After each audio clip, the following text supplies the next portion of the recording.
할렐루야. 반갑습니다. 제가 본당에 강단에 선 적은 몇 번 있었는데 여기 예루살렘 성전인가요? 예, 여기 쓴 것은 그렇게 기억이 잘 안 나는 거 보니까 없었던 것 같아요.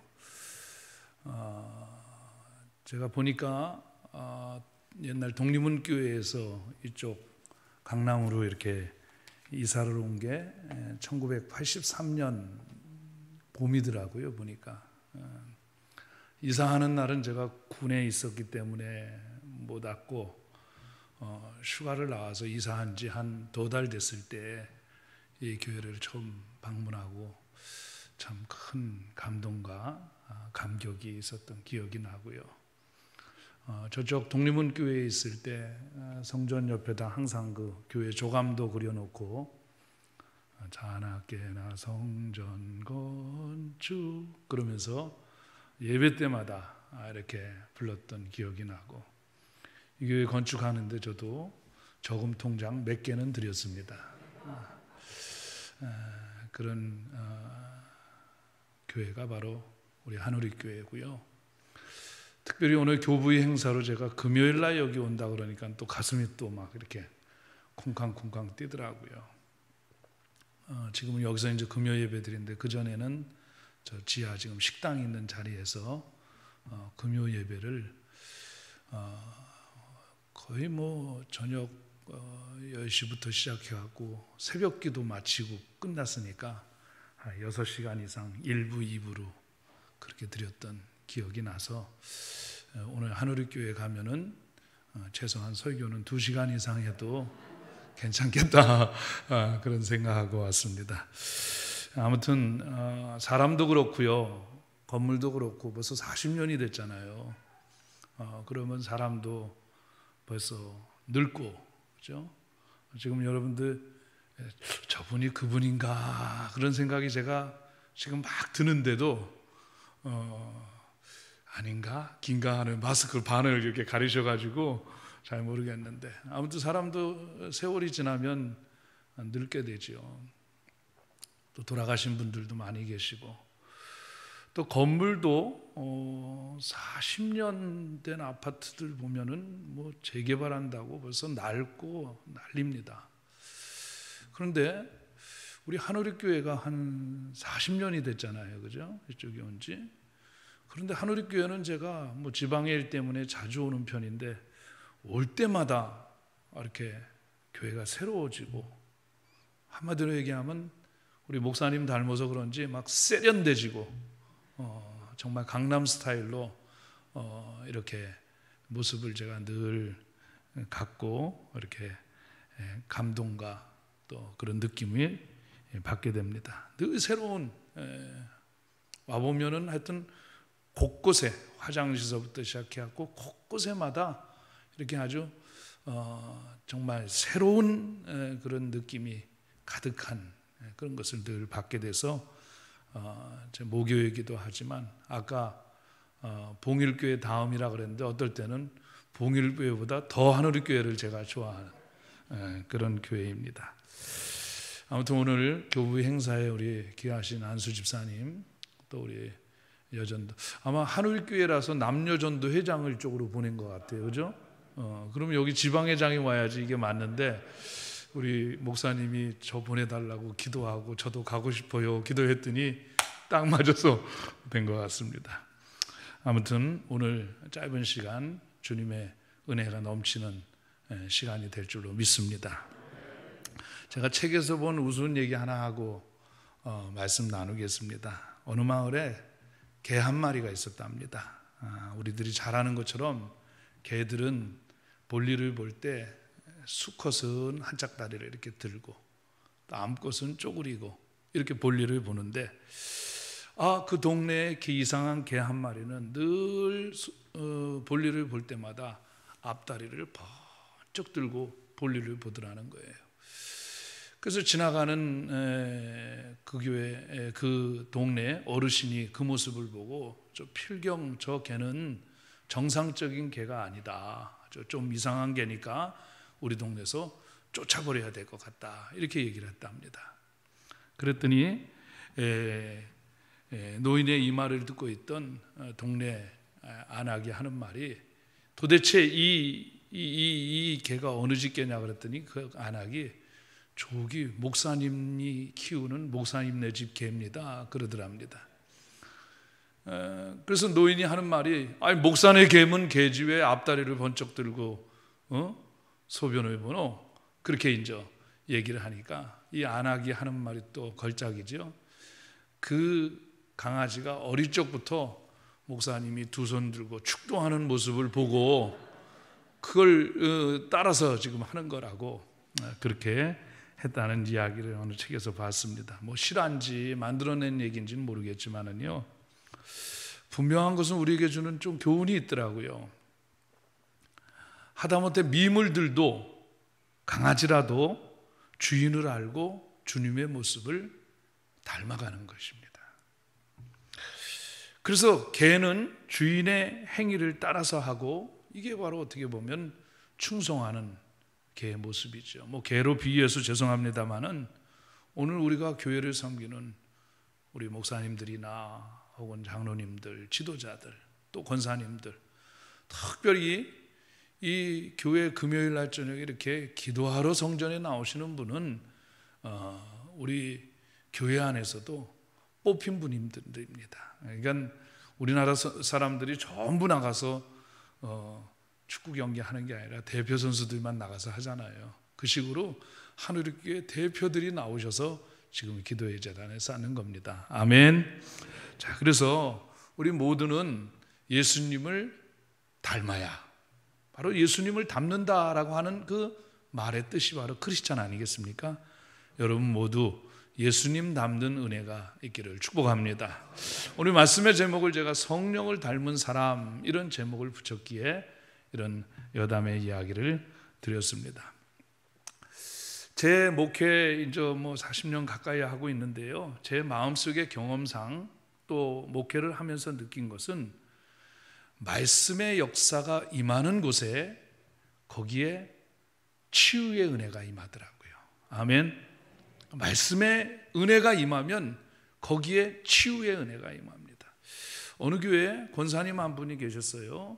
그 권사님이 이제 뭐 집안도 괜찮은 집안이고 남편도 잘 만나서 아주 다복한 그런 권사님이셨어요.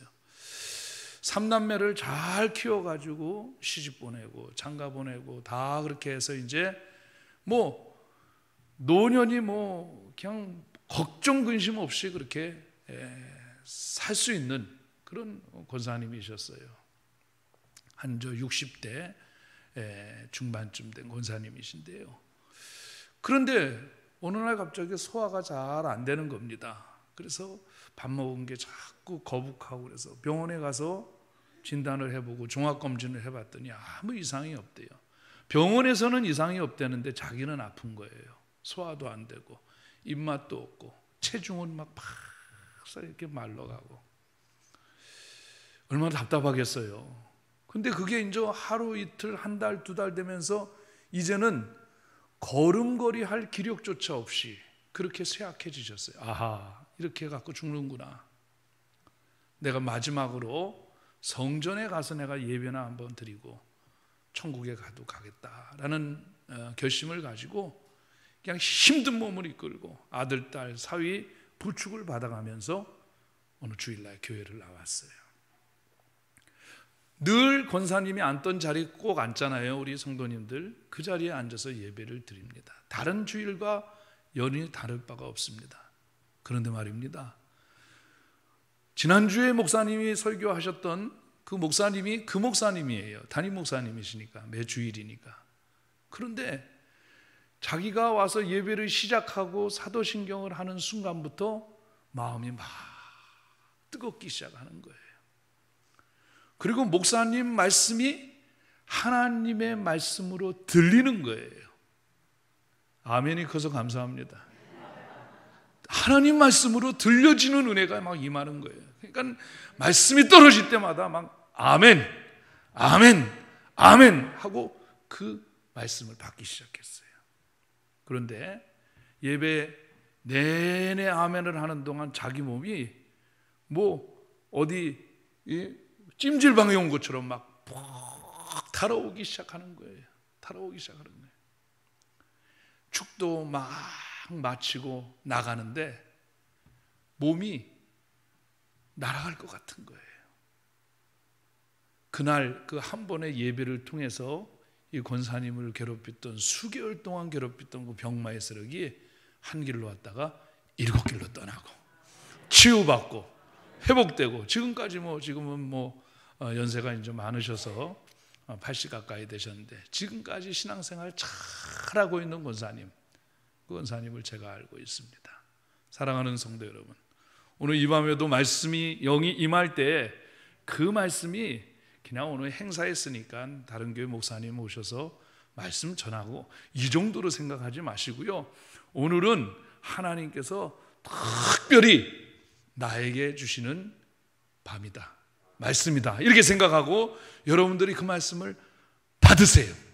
그러면 여러분의 마음속에 질병이라든지 육체의 질병도 치유되는 역사가 일어날 줄로 믿습니다. 하나님의 나라는요, 말이지 아니하고 능력이 있다 그랬어요. 그러니까 능력이 나타나는 거죠. 오늘 이 밤이 그래서 여러분에게 간증의 밤이 되시기를 주님의 이름으로 축원합니다. 요즘 아이들의 그 주된 관심사는요, 요즘 아이들뿐만 아니라 벌써 컴퓨터, IT 이런 거 가지고 다 게임하고 놀이하는 그런 문화 아닙니까? 스마트폰이 없으면 아이들이 막 그냥 금단 현상이 일어날 정도로 그렇게 스마트폰이나 컴퓨터를 일상생활에 그냥 늘 끼고 사는 그런 놀이 문화죠. 제가 어렸을 때만 해도 놀이라고 하면은요, 동네에서 구슬치기 하는 거죠. 여기 이제 연세 드신 우리 장로님들이나 어르신들은 다 알죠. 구슬치기, 딱지치기, 자치기. 옛날에 치기가 그렇게 많았어요. 그죠? 그리고 막 남자는 보이고 여자는 보이지 말라 이런 다방구 놀이도 하고요. 그런 놀이가 많았어요. 또 옛날에 가난한 시절에는요, 그 껌종이 모이고 껌딱지 모이는 거, 껌종이 껍데기 모이는 거. 그래서 외국에서 이모나 고모가 껌이라도 하나 사오면 그 껌 알맹이도 아닙니다. 그 껌을 쌌던 그 셀레민트, 프레시민트 이런 껌딱지 그 포장지가 또 그걸 모으는 그런 놀이도 있고요. 그때 놀이 중에 또한 아주 참 많이 하던 놀이가 있었어요. 무슨 놀이인가 하냐면요, 불장난을 그렇게 많이 했어요. 뒷동산에 올라가서 애들끼리 모이면은 그렇게 불을 피워놓고 그렇게 하는 불장난을 많이 했습니다. 제가 사는 동네가 우리 하늘교회가 이사 오기 전에 독림은 그 인왕산 밑에가 이제 제가 태어났고 거기서 살았는데요. 어느 날 우리 친구들과 함께 그 뒷동산에 올라가서 한 늦가을 된 것 같아요. 이렇게 나무를 좀 이렇게 모아놓고 불장난을 했어요. 처음에는 불을 피워가면서 이렇게 장난을 했는데 갑자기 바람이 슉 하고 부는데 불똥이 그냥 그 마른 잎에 탁 번지기 시작하면서 그냥 걷잡을 수 없이 막 불이 번지기 시작했어요. 막 옷을 벗어갖고 친구들하고 그 불을 끄려고 했지만 불은 꺼지지 않고 점점 더 확산돼서 그때 당시 아마 신문에는 안 났지만 인왕산에 아무튼 적지 않은 그런 산불이 났었던 적이 있었습니다. 지금도 산불을 누가 질렀는지 범인을 못 잡고 있습니다. 근데 나중에 보니까 목사가 됐다는 얘기도 있고 그러는데, 하여튼 여러분, 불을 끄려고 장작개비로 옷으로 막 쳤더니 그 불꽃이 더 퍼지고 더 확산되더라는 겁니다. 마찬가지로 진리는요, 박해한다고 때린다고 무너지지 않습니다. 때리면 때릴수록, 박해하면 박해할수록 기독교 역사 가운데요, 박해 동안 기독교가 부흥했습니다. 핍박 속에 기독교가 부흥했습니다. 한국교회 부흥에 그런 큰 단초를 제공했던 것을 우리 한국 역사학자들은 두 가지 크게 사건을 봅니다. 하나는 6.25 전쟁, 또 하나는 그 전에 일제 36년 그 시절을 한국교회 부흥의 밑거름이라고 실제로 그렇게 됐고요. 그래서 6.25 전쟁은 우리 민족의 고통 중에 고통이었죠. 그러나 어떻게 보면 이게 축복입니다. 한국의 예루살렘이라고 했던 그 평양 대부흥의 주역들이 다 자유를 찾아 이남으로 이렇게 환난과 핍박으로 말미암아 이남으로 남아가게 됐지요. 정말 빈몸으로 왔습니다. 아무것도 가지고 오지 않고 그냥 목숨만 맨몸으로 왔습니다. 심지어는요, 가족들 다 데리고 오지 못하고 부부간에도 헤어지고 자식간에도 헤어지고 형제간에도 헤어지고. 그런데 그들이 남한에 와서 한 일이 무엇입니까? 피난사리 가운데서도 무릎 꿇고 기도했습니다. 그리고 교회를 세웠습니다. 그리고 목숨 걸고 전도했습니다. 그래서 남한의 교회가 어떻게 보면 저 북쪽에서 내려온 그 피난 온 그 사람들이 주역으로 해서 남한 교회가 발전하게 된 것이죠. 특별히 우리 서울 장안에 영락교회니 충현교회니 동신교회니 대표적으로 이북 사람들이 모인 교회 아닙니까? 그때 내려오신 목사님, 그 목사님 한경진 목사님, 곽선희 목사님 비롯해서 그때 이북에서 내려오신 목사님들은 정말 열정적으로 교회를 목회하게 되었고 장안에 큰 대교회가 세워지게 됐다는 것이죠. 자, 이제 오늘 본문으로 들어가면요, 스데반의 일로, 우리 스데반의 일은 다 알죠, 그죠? 스데반의 일, 돌로 스데반을 쳐 죽이는 그러한 사건이 사도행전에 등장하잖아요. 그 스데반의 일로 말미암아 환난을 당한 예수 믿는 사람의 핍박이 더 심해진 거예요. 막 사방으로 막 흩어지기 시작한 거예요. 그들은 생각지도 못한 오늘 읽은 본문 첫 절에 베니게와 구브로와 안디옥까지 가게 되었고, 그곳에서 유대인뿐만 아니라 소수의 이방인에게도 복음을 전하게 됐습니다. 그리고 안디옥, 조그만한 항구 도시인 안디옥에 교회를 세우게 됐습니다. 그런데 이 소수의 안디옥 교회가 앞으로 세계 교회를 이끌고 가는 선교 전초기지가 될지는 아무도 몰랐습니다. 이방인들 사이에 그 교회는 뭔가 색다른 성령의 역사가 막 나타나는 그런 교회였습니다. 예루살렘 교회는 그 안디옥 교회에 대한 소문을 듣고, 이거 우리가 모교회로서 저 조그만 교회가 저 피난 간 사람들이 세운 저 교회를 저렇게 놔뒀다가는 조금 관리가 힘들겠다, 뭔가 저 안디옥 교회에 대한 컨트롤이 필요하겠다라고 생각하여 예루살렘 교회에서 가장 신망받던 그런 바나바라고 하는 사람을 바로 안디옥 교회 파송을 보내는 장면이 오늘 본문의 내용입니다.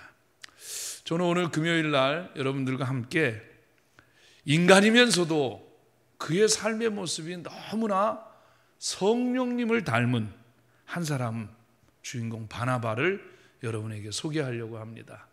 아마 이 설교 본문을 가지고는 목사님에게도 설교를 들었을 테고 여러분들이 많이 접했으리라고 생각이 됩니다. 오늘 저도 한번 같이 성령을 닮은 사람이라는 주제로 여러분들과 함께 은혜를 나누겠습니다. 자, 오늘 첫 번째 24절 한번 보겠습니다. 화면 한번 나오죠? 같이 읽어보겠습니다. 시작. 바나바는 착한 사람이요 성령과 믿음이 충만한 사람이라 이에 큰 무리가 주께 더하여지더라. 아멘. 한마디로 얘기하면 바나바는 성령을 닮은 인격자였다는 겁니다. 원래 이 바나바는 예루살렘이 원래 본 고향은 아닙니다. 예루살렘에서 떨어져 있는 섬지방 구브로의 섬 사람인데, 아마 공부를 하러 왔는지 직장 때문에 왔는지 이 예루살렘 쪽으로 유학을 왔는지 출장을 왔는지 아무튼 섬 사람이 도시에 와서 살게 됐습니다.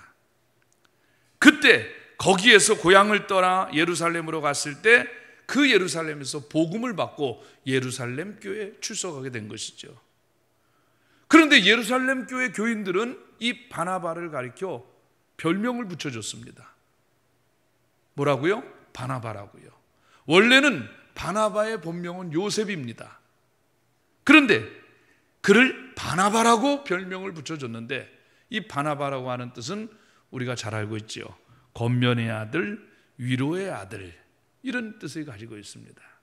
예루살렘 교회가 이 요셉을 바나바라고 별명을 붙여준 것입니다. 그 이유는 그가 예수 믿는 사람으로서 보여준 여러 가지 아름다운 행실이 있었기 때문입니다. 그 중에 특별히 이 바나바는 남들에게 따뜻한 위로를 주는, 그래서 자연스럽게 저 사람은 위로의 아들이야, 권면의 아들이야, 이런 바나바라고 하는 이름을, 별명을 붙여주게 된 것이죠. 자, 그러면 우리가 어떤 사람을 착한 사람이라고 얘기할 수 있습니까? 아마도 인격적으로 훌륭한 사람, 기본이 잘 돼 있는 사람, 인사 잘하는 사람, 이런 정도를 우리가 착한 사람이다, 이렇게 얘기할 수 있습니다. 여러분, 교회 안에는요 3가지 리더십이 있습니다. 교회의 지도자가 되기를 원하고, 또 지도자는 이 3가지 모습이 반드시 따라야 합니다. 첫 번째는 뭐냐면은, 교회 지도자는 뭐니 해도 세상과 틀리잖아요. 영적인 리더십, 스피리추얼 리더십이 있어야 합니다. 저분은 기도하는 분이야.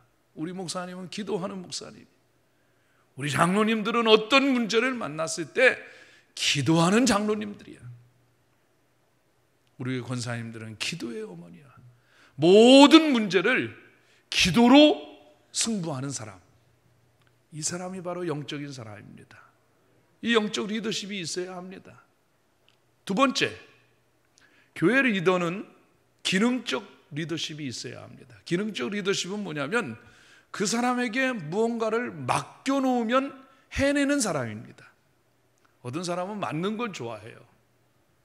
장로님 되는 것도 좋아하고, 권사님 되는 것도 좋아하고, 회장 되는 것도 좋아하고, 위원장 되는 것도 좋아하고, 감투는 좋아하는데 그 감투에 걸맞게 일을 해내지는 못합니다. 이건 기능적 리더십이 약하거나 상실된 것이죠. 뭔가를 맡겨놓으면 그 일을 밤을 새워서라도 해내고야 마는 사람. 저희 교회도 부교육자들이 있었고 지금도 있고 있죠. 그런데 우리 부목사님들도 뭘 시켜놓으면은 하지만 그 일을 못하는 사람도 있어요. 그러나 얘기를 했을 때 그 일을 무슨 수를 써서라도 해내고야 마는 사람, 이게 바로 기능적 리더십입니다. 요즘 같은 정보화 시대에 하려면 할 수 있습니다. 그래서 기능적 리더십이 있어야 되고요.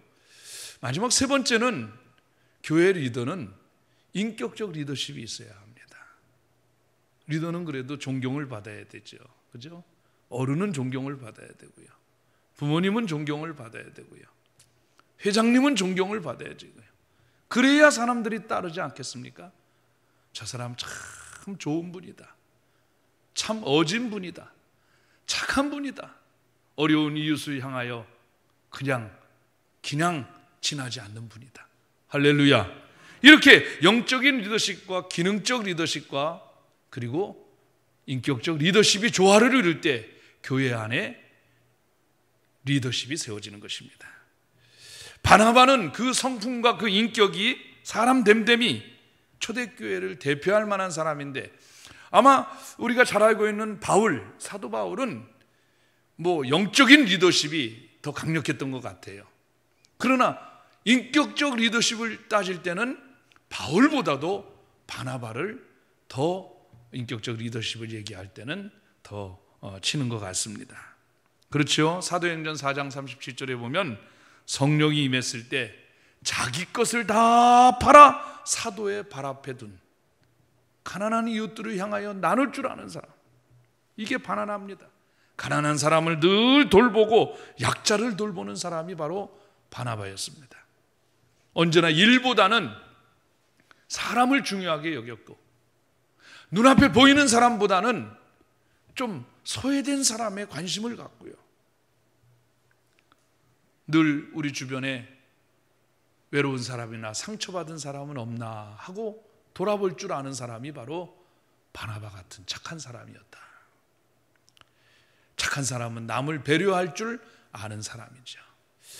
저는 목회를 하면서요, 이제 개척 목회도 하고 부목사 생활도 하고 지금 담임 목회도 하지만 제 성격상 늘 이거면 이거고 저거면 저거다 이렇게 늘 생각하고 그런 어떤 가치관과 인생관을 가지고 살았습니다.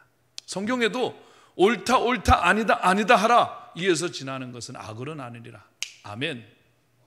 차든지 뜨겁든지 알아. 미지근하면 내 입에서 너를 토해내리라. 아멘. 그 분명하잖아요. 그런데 이 설교를 준비하면서 많은 걸 깨달았습니다. 나는 이거면 이거고 저거면 저걸 수 있는데 상대방은 이럴 수도 있고 저럴 수도 있다는 것입니다. 늘 내 기준과 잣대로 상대방을 평가하거나 또 평하면은 그는 상대방과 나 사이에 선이 그어진다는 거죠.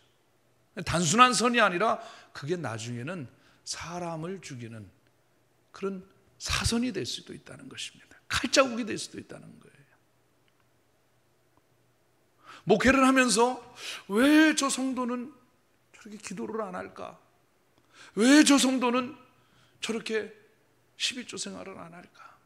왜 저렇게 주일 성수를 못 할까? 늘 내 수준을 가지고 성도들을 생각하니까 늘 성도들에게 불만인 거예요. 성도들이 목사님의 불만이 아니라 목사가 성도들에게 불만인 거예요. 그러니 제 모습에서 사랑이 나오겠어요? 응? 그 목회관 중에 하나가 나 좋으면 붙어있고 나 싫으면 떠나라. 그랬더니 다 떠나더라고요.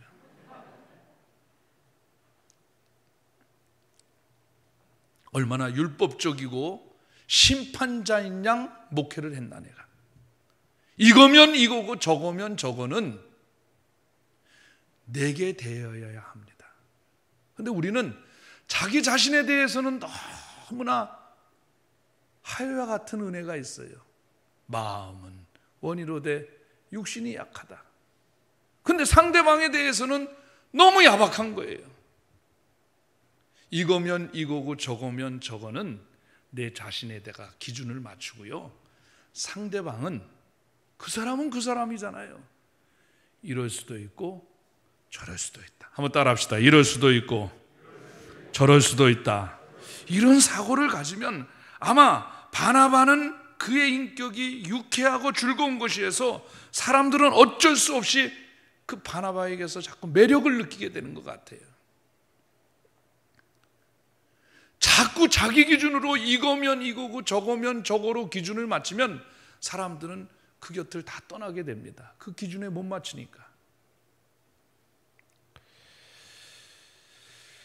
자, 그러면 여러분 어떻게 해야 착한 사람이 될 수 있습니까? 우리가 착한 사람의 기준을 아까 얘기한 선한 사람, 인사 잘한 사람, 인격적으로 훌륭한 사람, 이런 사람을 착한 사람이라고도 얘기할 수 있지만 오늘 성경은 분명하게 이렇게 얘기하더라고요. 다시 24절을 보니까 바나바는 착한 사람이라 성령과 믿음이 충만한 사람이라. 다 같이 아멘. 성령으로 거듭난 사람. 그래서 어떤 사람을 보면은 신앙생활을 해도 내면적 질서가 이렇게 딱 무게중심이 보이는 사람이 있어요. 어떤 일을 만날 때 이거 기도할 문제로구나. 하나님이 하시는 일이구나. 성령님이 역사하시는구나. 이 촉이 살아있는 사람, 내면적 성령의 질서가 잡혀있는 사람, 이게 성령 충만한 사람입니다.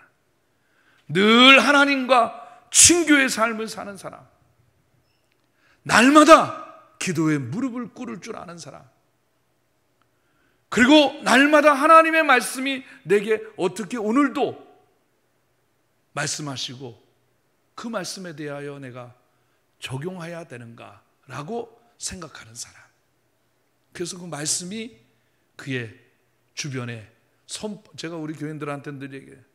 성경이 내 손 한번 뻗으면 딱 잡히는 자리에 항상 성경이 있어야 된다. 잠자리에든지 책상이든지 어디서든지. 여러분, 성령님이 여러분의 삶을 주관하는 성도가 되시기를 축원합니다. 축원합니다. 마태복음 5장 16절에 보면 너희 빛을 사람 앞에 비추게 하여 저희로 너희 착한 행실을 보고 하늘에 계신 너희 하나님께 영광을 돌리게 하라. 그래서 우리 예수 믿는 사람은요, 제가 전에 어디 갔더니요, 옛날에 총각 때도 그렇고 또 이렇게 젊었을 때 보면은요, 저보러 무슨 군인 같다 그러고, 저보러 뭐 형사 같다 그러고, 뭐 경찰 같다 그러고 그런 소리 들어서, 목사가 그런 소리 들으니까 스트레스 받잖아요. 네. 그런데 몇 년 전에 제가 식당에 갔는데 아무 얘기도 안 하는데 종업원이 물을 갖다 주면서 혹시 목사님이세요? 그러더라고요. 할렐루야. 제가 그날 팁 주고 나왔습니다. 여러분, 우리가 독하다는 소리 듣지면 안 돼요. 그죠? 인정머리 없다 들으면 안 돼요. 저 사람 고집이 항소 고집이다 그런 소리 들으면 안 돼요. 누구에게든지 따뜻한 마음으로 반겨주는, 저는 우리 목사님 참 좋습니다. 따뜻해요. 언제든지 잘. 여러분 반응이 그러세요? 맞죠? 우리 목사님은 우리 지방에서도 작은 교회 목사님들도 잘 이렇게 항상 섬기고 또 아주 누굴 봐도 이렇게 웃으면서 이렇게 마음이 따뜻한, 배만 넓으신 것이 아니라 마음도 넓으신 여러분, 이런 따뜻한 착한 사람 되시기를 주의 이름으로 축원합니다. 우리 옆 사람하고 한번 인사하십시다. 착한 사람 됩시다. 두 번째는요, 사도행전 9장 27절 한번 볼까요? 9장 27절. 이거랑 같은 본문이랑 연결이 되는 건데 26절, 27절 이렇게 보겠습니다. 시작. 사울이 예루살렘에 가서 제자들을 사귀고자 하나 다 두려워하여 그가 제자됨을 믿지 아니하니 바나바가 데리고 사도들에게 가서 그가 길에서 어떻게 주를 보았는지와 주께서 그에게 말씀하신 일과 담에게서 그가 어떻게 예수의 이름으로 담대히 말하였는지를 전하니라. 아멘. 자, 두 번째 바나바는 어떤 사람이냐면 화해자였어요. 화해자.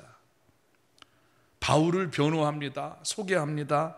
물론 여기 나오는 바울은 우리가 잘 아는 이방 선교를 위하여 하나님의 택한 그릇으로 인정받은 사도 바울을 얘기하는 거죠. 바울의 생애를 보면 극적인 부분들이 많잖아요. 하나님을 위한다고 하지만 예수 믿는 사람을 갖다가 막 돌로 쳐 죽일 정도로 그렇게 아주 핍박하는 적극적인 행위자였고, 또 적극적인 행위를 하러 다메섹으로 가는 도중에 부활하신 예수님을 만나서 한 방에 뒤집히잖아요. 그죠? 한복판. 예수 믿는 사람을 핍박하는 그 핍박의 한복판에서 예수를 믿고 구원받은 사람이 바로 사도 바울입니다. 또 그의 회심과 함께 그는 즉시 전도자로 부름을 받죠. 바울이 부활하신 예수님을 만난 것이나 그의 부르심은 너무나 확실한, 대낮보다 밝은 그런 모습이었습니다. 그래서 그는 즉시 크리스찬을 잔해하려던 그곳에서 담에게서 지체 없이 예수를 증거하는 전도자가 되어버린 거예요. 여러분, 어제까지 예수 믿는 사람을 막 죽이고 핍박하다가 하룻밤 자고 일어났는데 만났는데 전도지를 나눠준단 말이에요. 그 사람은 어떻게 믿겠어요? 그죠? 누가 안심하고 받아들이겠어요? 특히 예루살렘 교회 중직들은 그가 예수 믿는 사람을 그렇게 핍박하던 사울인 것을 아는데 그가 변화됐어? 언제? 어떻게? 아무도 그를 믿어주지 않으려 했던 거예요. 오히려 저거는 가면을 쓴 거다. 화해의 제스처. 그래서 교회를 더 두렵게 하고 더 핍박하려고 하는 전초의 외침일 뿐이다. 압제자의 소리다, 잔해하던 자의 음성이다. 이렇게 예루살렘 교회는 누구를? 바울을 믿지 못하였던 거예요. 그런데 이 바울 곁에 호련히 한 사람이 나타납니다. 그게 오늘 우리가 살펴보는 성령을 닮은 사람 바나바입니다. 예루살렘 교회에 와가지고 그의 보증인이 되어줍니다. 아직도 두려워하는 예루살렘 교회 사도들에게 교회 앞에 그를 안내합니다. 그의 회심의 확실함과 증거의 사실성을 설명하게 됩니다. 그가 누굽니까? 바로 바나바입니다. 아멘. 사랑하는 여러분, 외로운 바울의 후견인이 된 바나바에게서 우리가 외로울 때, 우리가 힘들 때, 우리가 고독할 때, 우리가 병들었을 때 우리 곁에 찾아오셔서 우리의 보호자 되어주시고 상담자 되어주시고 우리의 안내자 되어주시는 파라클로테스 성령님의 모습을 보는 것 같지 않습니까? 로마서에 보니까 이와 같이 성령도 우리의 연약함을 도우시나니 우리가 마땅히 빌 바를 알지 못하나 성령이 말할 수 없는 탄식으로 우리를 위하여 간구하시느니라. 아멘. 훗날에요, 기독교 역사상 예수님 다음으로 큰 영향력을 끼친 사람이 누구지요? 바울 아닙니까? 우리가 가지고 다니는 신약 성경에 27권 가운데 13권 이상을 집필한 자가 누굽니까? 사도 바울 아닙니까? 로마에서 그리스도를 위하여 목이 잘려 순교하게 된 것도 말하면 바울이 바울 되게 만든 사람이 누구냐? 그게 바로 바나바였다는 거예요. 여러분, 당시 초기교회 전도의 확산은요 놀라웠습니다. 예루살렘에 하루에 3,000명씩 막 늘어나는 큰 무리가 형성됐고요. 바로 이때에 오늘 읽은 본문 최초의 순교 사건, 스데반 사건이 일어났습니다. 이것이 도화선이 되어 성도들은 예루살렘을 넘어 구브로와 수리아로 복음을 들고 예수의 도가 막 확산되게 된 거예요. 그때 로마의 자그만 항구 도시인 안디옥에 유대인을 중심으로 한 교회가 아니라 이방인들을 중심으로 한 개척교회 하나가 탄생된 거예요. 심상치 않은 예루살렘 교회 지도자들은 약간 의구심을 가지면서 그 교회에 뭔가 관리가 필요할 것이다 라고 생각하여 평신도 지도자인 바나바를 그 교회에 보내게 됩니다. 그런데 바나바가 내려와서 본 안디옥 교회의 모습은 자기가 다니고 있던 예루살렘 교회와는 전혀 다른 거예요. 세계 선교의 비전이 보고 막 뭔가 성령의 역사가 일어나고 약동이 일어나고 활력이 넘치고 의욕적이고, 그런데 그곳에 지도자가 없는 거예요. 그냥 교인들이 모여있는 정도예요. 그때 바나바의 생각에 지체 없이 떠오르는 한 사람이 있었어요. 그때까지는 바울은 저 26절에 보니까 다소에서 그냥 길거리에서 노방전도나 하고 있는 정도의 사람이었어요. 그런데 아직은 사도로부터 인정받지 못하는 바울을 이 사람이라고 생각해서 그를 데리고 안디옥으로 내려오게 됩니다. 여러분, 사람이 어려움 당하고 있는 사람의 체면을 쓸 곳을 세워주는 것은 참 고마운 일 아닙니까? 그러나 더 귀하고 고마운 일은요, 그 사람으로 하여금 자기의 역량을 소신껏 일할 수 있도록 힘을 북돋아 주는 것이 더 중요한 것입니다. 바나바는 그래서 사람을 볼 줄 아는 거죠. 아직 이렇게 무명일 때에 바울이 무명일 때에 이 바울은 큰 그릇이다, 이 하나님의 시선을 가지고 보게 된 것입니다. 그리고 그를 계속 밀어주는 깊은 우정의 사람이 된 것입니다. 그래서 바나바와 바울의 깊은 신뢰와 우정으로 안디옥 교회에 헌신하게 되었고, 오늘 본문 마지막 절에는요, 그때 교회사에 기념비 될 만한 일이 등장합니다. 마지막에 제자들이 안디옥에서 비로소 그리스도인이라 일컬음을 얻게 되었더라. 다 같이 아멘. 여러분, 우리가 그리스도인이다, 크리스찬이다 이렇게 부르는 원조가 바로 이 안디옥 교회에서 시작됐다라고 하는 것입니다. 오늘 말씀의 제목을 성령을 닮은 사람, 이런 제목을 붙였습니다. 앞서 성령을 닮은 바나바는 착한 사람이라 그랬습니다. 남을 배려할 줄 아는 사람이라 그랬습니다. 성령을 닮은 사람은 누군가 연약할 때 그를 중재 역할을 할 수 있는 화해자라고 말씀을 드렸습니다. 오늘 성령을 닮은 사람의 한 대지를 더 얘기한다 그러면 저는 영혼을 사랑하는 사람이 바로 성령을 닮은 사람이다, 이렇게 얘기하고 싶습니다. 제가 간증 하나 하고 말씀을 정리하겠습니다. 제가 한우리교회 교육전도사로 있었죠. 유초등부 교육전도사로 있었는데, 여기서 결혼하고 이제 29살 때 교회를 개척하러 결심을 했습니다. 뭐 개척지가 있어서, 그때는 뭐 본래가 서울 태생이니까 이렇게 농사도 질 줄도 모르고 어디 가서 일할 줄을 모르잖아요. 그 일을 별로 시골에서 있어야지 농사 짓는 일도 좀 배우고 이러는데, 서울에서 태어나서 서울에서 공부하고 그랬으니까 저 군대에 가가지고 저는 이 대민봉사 그 모신기 나가고 고참한테 얼마나 두드려 맞았는지 몰라요. 이게 심으면은 쓰러지고 푹 심으면은 물속으로 쏙 들어가고, 그게 못하겠더라고요. 그때 당시 우리 윤 목사님도 저랑 같은 해에 이제 목사 안수를 받으셨는데, 그때 당시 목사 안수를 받으려면은 단독 목회를 했었어야 돼요. 단독 목회, 그죠? 자기가 목회를, 남의 부교육자 생활이 아니라 단독 목회 3년을 해야지만 목사 안수 받을 수 있는 자격이 있어서, 그렇다고 시골 섬에서 청빙이 한 군데 오긴 왔는데 도저히 자신이 없더라고요. 청빙이 온 것도 아니고 올 마음이 있냐 이렇게 물어본 거죠. 기도해 보겠다고. 그 마음속에 그냥 무조건 개척해야겠다, 그런 마음이 생기더라고요. 그래서 이제 교회 연말에 이제 목사님에게 사임서를 제출하고, 아무것도 길도 없고 아무것도 없는데 그냥 사표를 내고 교육전도사를 사표를 내고 개척 준비를 했습니다.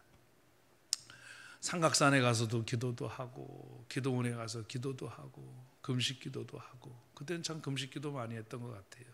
지금은 그래도 여러분 보시기에 그냥 그렇게 병약해 보이진 않지만 옛날에는 진짜 참 말랐습니다. 60kg도 안 나갈 정도로 그냥 그렇게 말랐으니까 참 금식도 많이 하면서 그렇게 앞으로 길을 열어달라고 그래서 기척을 했습니다. 근데 이제 4개월이 지났는데 하나님의 어떤 경로를 통해서 저 고양시에서 교회를 개척하게 됐습니다. 지하 34평, 지하 한 번 꺾고 두 번 꺾고 세 번 꺾고 들어가는 깊은 지하, 거기서 이제 89년도 4월 달에 개척 예배를 드렸습니다. 우리 한우리교회 성도님들도 그때 많이 와주셨습니다. 저는요, 그래도 뭐 한우리교회는 우리 성결교단에서 큰 교회니까, 그리고 여기서 뭐 신앙생활을 시작했고 세례받고 또 신학생 시절도 여기서 보냈고 했기 때문에 제 눈에는 개척교회라는 그런 건 없이 그냥 교회면 한우리교회 정도다, 이렇게 생각을 했습니다. 그래서 교회를 개척하고 가면은 뭐 오래는 걸리지 않고 한 2, 3년이면 그래도 어느 정도 교회가 크게 부흥되지 않겠나, 이런 생각을 하고 이제 목회를 이제 시작했는데, 저희 집사람하고 우리 아기 둘하고 우리 큰애 작은애 하나랑 또 한우리 교회에서 그쪽 고양시 쪽으로 이사를 가고 여기 도저히 오지 못하는 그런 집사님 부부가 있었어요. 그분이 개척 초기부터 나오셨고요. 그래서 이제 개척을 시작했는데 주일날만 되면은 제가 막 우울병에 걸릴 것 같은 거예요. 그렇게 이제 많은 성도들이 있는 데다가 주일날 되면 빈 의자에서 설교하는 게 너무 힘들고 어렵더라고요. 제가 개척할 때는요, 그래도 29살 때니까 그때는 장발이 유행이었거든요. 제가 머리도 길러갖고 개척 예배 드릴 때 인사말 할 때 비디오 제가 가끔 보는데 보면 머리를 탁 하고 샥 넘기면서 제가 인사말 하더라고요. 그런데 이게 어른 어떻게 안 되겠어요. 뭐 어른들을 전도가 안 되더라고요. 그래서 어른들보다 어린애들을 전도해보자. 그래서 우리 교회도 여름 성경학교를 해보자. 그래가지고 개척한 지 1년 지난 다음에 교회가 부흥이 안 되니까 이제 제가 이제 운동을 좋아하니까 주머니에다가 막 사탕이니 과자니 잔뜩 가지고 이제 초등학교 앞으로 가는 거예요. 애들 방과 시간 되면은 같이 축구도 차고 놀면서 사탕도 주고 꼬시기도 하고 전도도 해갖고 이제 1명 2명 전도하기 시작했어요. 근데 그때 전도를 했는데요, 3, 4, 5, 6, 7 5달 동안 전도를 했는데 한 28명, 30명 가까이 전도했어요. 여러분 놀래주시지도 않네요. 엄청나게 전도한 거죠. 한 30명 가까이를 전도했는데요, 30명 전도하니까 마음에 너무 이만큼 차는 거예요. 올해는 이 아이들을 데리고 내가 여름 성경 학교를 할 수 있겠다라고 생각해가지고 이제 여름방학 때 여름 성경 학교를 준비했어요. 7월 24일부터 27일까지 탁 현수막도 걸고 포스터도 붙이고 또 일정표도 만들고 그렇게 준비를 했어요. 그런데 제가 금요일 날 주보사에서 주보를 만들어 갖고 돌아오는데 제가 있던 교회 앞에 당시 50년 된 장로교회가 있었습니다. 큰 장로교회가. 그런데 그 장로교회가 50주년 기념으로 교회를 싹 헐고 새로 현대식으로 멋지게 교회를 지었는데, 전에는 제가 다니던 교회 쪽이 아니라 반대쪽에 정문이 있었는데 제가 다니던 교회를 마주보고 정문을 낸 거예요. 제 허락도 없이요. 그랬는데 제가 갔다 오다 보니까 즐거운 여름학교, 우리 교회도 건물 앞에다가 프랭카드를 붙여놨는데 그 교회도 여름성경학교라고 붙여놨는데 우리 교회랑 날짜가 똑같다는 거예요. 제 허락도 없이요. 하기야 뭐 방학 끝나고 바로 이제 여름성경학교가 시작되니까요. 그래갖고 이제 뭐 그 교회는 그 교회고 우리 교회는 우리 교회니까 이제 한 30명 모인 주일학교 주일날 내일부터 이제 성경학교 하니까 여러분들 신나지요? 네. 크게 대답하고 이제 내일 이제 9시 반까지 오라고 광고도 하고 이제 주일날 예배 끝나고 보냈어요.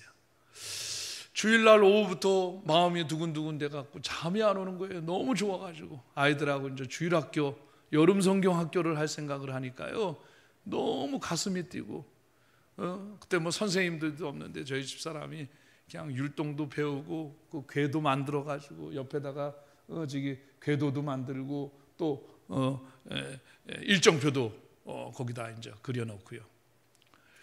그랬는데 월요일 날 아침이 됐는데 보통 9시 반이면 막 9시부터 와갖고 막 교회가 막 시끄럽게 막 애들 뛰어다니고 그러는데 9시 반이 됐는데도 아이들이 한 마리도 안 오는 거예요.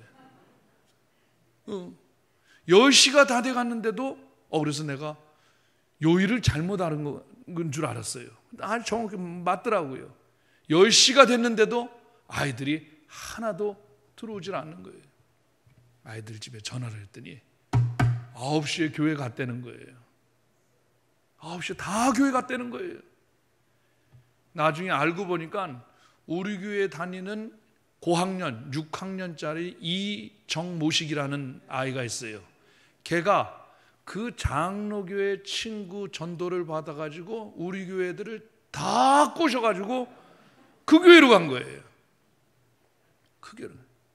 그 얘기를 들으니까 정말 하늘이 무너지는 게 이거구나 그런 생각을 하는 게, 막 앞자리에서 머리는 숙이고 있지, 날씨는 덥지, 에어컨은 없지, 그냥 막 아이 둘은, 어린애들은 우리 3살 1살 막 찡찡대지. 정말 머리에 뚜껑이 있더라고요. 보니까 10시가 넘고 10시 한 15분쯤 되는데 갑자기 계단에서 막 뛰는 소리가 나오는 거예요. 그래서 문을 열고 보니까 5학년 손문수라는 아이가 들어오는 거예요. 어떻게 된 일이냐? 얘가 일단 그 누나가 한 쿠데타에 가담해가지고 거기 교회 갔다가 1부 예배 드리고 2부 분방 공부하고 선생님이 기도하는 그 시간에 생각이 나더래요. 자기가 전도사님하고 성씨가 같은데 이렇게 배반 때리면 안 되지. 그래가지고 이 손문수라는 애가 내 배반 때리면 안 되지. 그래서 기도하는 중에 도망온 거예요. 그래갖고 도망와갖고 걔 하나를 데리고 이제 그의 여름 성경학교가 시작됐어요. 누구랑? 손문수랑 손예원이랑 손주원이랑 김영애랑 송경호랑 이렇게 5명이서 앞에다 앉혀놓고 율동도 하고 찬양도 하고 설교도 하고 점심시간에 떡볶이도 해먹고 또 여기다 돗자리 깔아놓고 요 앞에서 그냥 그림 그리고 하고 시간표대로 정확하게 하루 일정을 다 마치고 둘째 날도 둘째 일정. 누구랑? 손예원, 손주원, 손문수, 송경호, 김영애 이렇게 5명이요. 마지막 3번째 날 수요일 날이 수영장 가는 날입니다. 그날 수영장 가는데 내일은 이제 수영장 가니까 수영 반스 입고 있고 수영 모자 가지고 준비해 갖고 와라는 건데 누가 손문수 하나 대답하는 거예요. 다음 날 아침 9시가 되니까 집에서부터 수영 반스에다가 그냥 튜브에다가 준비해 갖고 왔어요. 저희 집사람은 이제 수영장에 가서 먹을 그런 떡볶이, 오뎅 이런 거 다 준비해 갖고 이제 그렇게 이제 수영장으로 출발. 차 2번을 갈아타고 버스를 갈아타고 니꾸사꾸 메고 배낭 메고 안고 끌고 업고 누구? 손예원, 손주원, 손문수, 송경호, 김영애 5명이서 이제 버스 2번을 갈아타고 수영장에 갔어요. 야, 수영장에 도착하니까 여름 성경학교 시즌이라서 막 큰 교회에서 버스를 대절해 가지고 그냥 막 왔는데 맞춰 입은 그냥 티셔츠에다가 막 어마어마하더라고요. 그 수영장에. 그래도 뭐 개의치 않고 우리 교회는 그 5명의 정예 요원들이 들어가고 이제 재미있게 수영도 하고 놀기도 하고 점심도 먹고 떡볶이도 먹고 오후 한 3시쯤 되니까 그냥 지쳐가지고 하도 놀아가지고 그래갖고 이제 샤워실에 가갖고 애들 샤워를 시키고 다시 또 이제 배낭을 메고 버스를 갈아타고 집으로 돌아왔습니다. 돌아오는 길에 이제 문수가 너무 고맙더라고요. 저는요. 문수 없으면은 이거 이 성경학교가 진행됐겠어요. 돌아오는 길에 우리 문수 밥이라도 먹여서 집에 보내야겠다 그런 생각에 문수를 데리고 갈비탕집에 들어갔습니다. 거기 책상에 이제 식탁에 앉아서 문수 앞에 앉고 나랑 우리 집사람 앉고 하나이는 그냥 젖 먹고 있고 하나는 졸려서 자고 있고 갈비탕 3개를 시켰습니다. 갈비탕이 나와서 기도하자 하고 내가 하나님 아버지 하고 기도하는데 나도 모르게 막 눈물이 핑 돌더라고요. 너무 미운 거예요. 누가 미우냐면 내가 그래도 자기 반장시켜가지고 고학년이라고 얼마나 사랑해줬는데 그 이모식이 내가 다른 교회 가서 실명을 댔더니 그 교회 똑같은 그 집사님이 계셔 시험 받더라고요. 보니까 얼마나 내가 그래도 자기를 이렇게 인정해주고 그랬는데 애들을 다 꼬셔갖고 그 교회로 가는 게 어디 있어요. 너무 밉더라고요. 2번째는 교회는 미우면 안 되는데 그 장로교회가 또 미운 거예요. 아니 건물을 지으면 짓지 왜 문을 갖다가 우리 교회 앞쪽으로 문을 내 허락도 없이 그 장로교회도 싫고 믿고 또 정말 하나님이 미운 거예요. 뭐 하나님한테 밉다는 표현을 쓰면 그렇지만 내가 그렇지는 않지만 내가 하나님이라면 나는 안 그래.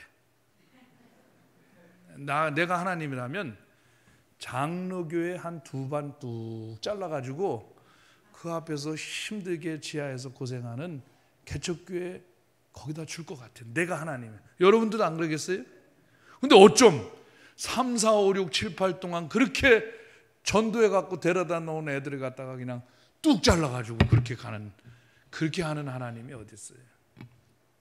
그 생각을 하니까 너무 서럽고 눈물이 나는 거예요. 지금 갈비탕은 나와 있는데 문수는 갈비탕 한번 쳐다보고 전도사님 한번 보고 사모님 한번 보고 왜 갈비탕을 놓고 저렇게 우는지 문수는 모르는 거예요. 내가 또 오니까 우리 집사람들 옆에서 훌쩍훌쩍대고 또 따라서 우는 거예요. 그때 저는 어린 나이지만 성령님이 제게 주시는 말씀을 들었습니다. 내 마음속에 사랑하는 종아, 너는 내 앞에는 한 영혼이 보이느냐 그러더라고요. 예, 제가 보입니다. 내가 그 한 영혼을 위하여 십자가에 달렸느니라. 짧은 시간이지만 선명하게 성령님의 음성이 내 마음속을 감동시키고 들렸습니다. 맞습니다. 그때부터 제가 맞습니다, 주님. 그래서 그 다음에 하는 기도는 감사의 기도고 감격의 기도였습니다. 사랑하는 여러분, 제가 목회를 하다 보니까요, 자꾸 큰 것을 좋아하게 되더라고요. 많은 사람을 좋아하게 되고, 대교회에 있으면 목회가 성공한 것 같고, 작은 교회에 있으면 목회 실패한 인생 실패자 같은 양 생각이 들고, 그건 우리 생각입니다. 하나님의 편에서 볼 때는 한 사람의 영혼을 위해서 예수님이 십자가에 달리신 것입니다. 한 영혼을 사랑하는 교회. 아직도 우리 집안에 그 한 영혼이 계세요. 하나님을 알지 못하는 남편, 아내, 자녀들, 부모님들. 우리 주변에 한 영혼이 계세요. 저는 마음속에 우리 지방에 와가지고요,